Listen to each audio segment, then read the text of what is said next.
Continuando com nossas dicas em língua portuguesa, em redação, técnica de redação, para não cair também naquelas questões óbvias lá. Todo ano tento o vestibular, todo ano tento concurso público, por que eu caio sempre nas mesmas coisas? Então vale a pena passarmos algumas dicas, parecem bobas, mas valem a pena, são importantes. Uma dessas dicas é a respeito da palavra obrigado. Ela é uma palavra variável. O que significa uma palavra ser variável? Significa que ela varia. Óbvio, é claro, né? Professor, o que é isso? Que dica é essa que você está dando?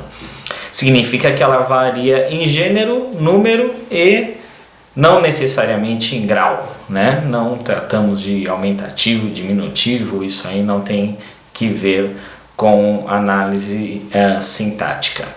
Então, a palavra obrigado, ela pode variar, obrigada. Ela pode variar para o plural, obrigados, obrigadas. Mas poucas pessoas sabem que isso não é só em se tratando de obrigação, também em se tratando de gratidão. Então, quando duas mulheres agradecem, obrigadas. Quando dois homens agradecem, obrigados pela ajuda, por exemplo, né? É claro que se você utilizar isso dentro da sua redação, vai causar sim uma estranheza. Poucas pessoas conhecem essa regra e na nossa redação é melhor que sejamos bem compreendidos. Então, vale muito mais a pena que você utilize gratos, gratas, agradecidos ou agradecidas. Mas na hora que cair lá na prova de múltipla escolha, com certeza vai cair o que não... Até hoje é assim, né? No múltipla escolha é muito tradicionalista. Então, com certeza, na intenção de eliminar candidatos, eles vão colocar não óbvio, eles vão colocar a exceção. Então, eu tenho dois motivos para conhecer a exceção. Primeiro motivo, para que eu não caia lá na múltipla escolha. E segundo motivo, para que na hora de redigir, eu não acabe redigindo de forma errada. Por exemplo, numa placa de uma escola onde eu já trabalhei. A pessoa, de repente, não sabia que o obrigado pode ir para o plural em se tratando de gratidão. Então estava lá assim: proibida a entrada, obrigado os diretores. Se são os diretores que estão agradecendo, deveria estar gratos os diretores, agradecidos os diretores ou obrigados os diretores. Então, se obrigados vai causar estranheza, pelo menos é importante que eu conheça a regra para evitar. Eu uso o que não vai causar estranheza, mas eu não caio na armadilha, não acabo usando de forma inadequada.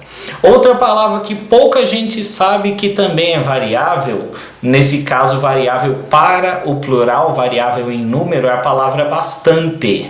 Assim como a palavra muito tem plural, a palavra bastante também tem plural. Então, ontem havia muitos carros na rua. Se eu substituir por bastante, que é sinônimo de muito, ontem havia bastantes carros na rua. Então, como saber se bastante aceita ou não, dentro de um contexto deve ou não ir para o plural?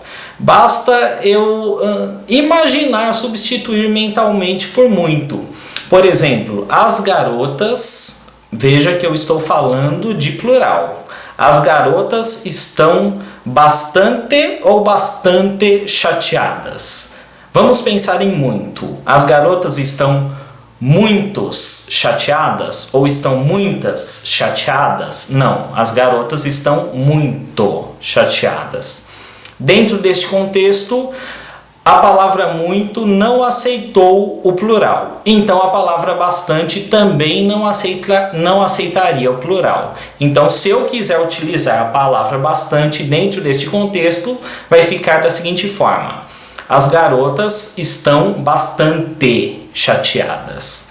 Agora vamos imaginar um contexto em que a palavra muito vá para o plural. Por exemplo, hoje há muitos alunos na sala. Aqui a palavra muito já foi para o plural. Se eu quiser usar a palavra bastante, fico à vontade, posso usar a palavra bastante, mas devo ter consciência de que onde muito é plural, bastante também é plural. Então, hoje há bastantes alunos na sala.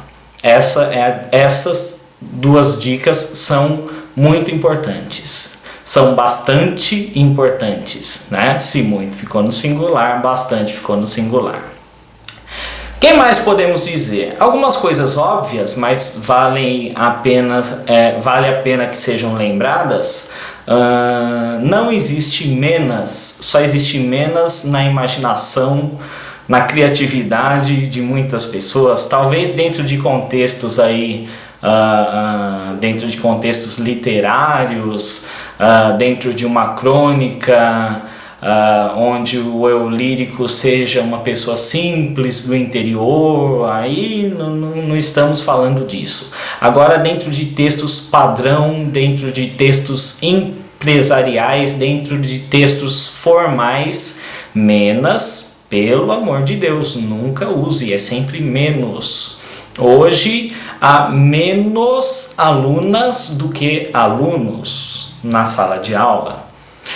A palavra seja só existe também na imaginação de algumas pessoas ou nos mesmos contextos dos quais eu tratei, contextos simples, contextos que não exigem a língua portuguesa padrão. Dentro da língua portuguesa padrão, escrita e falada sempre seja, nunca seja. São essas as dicas de hoje.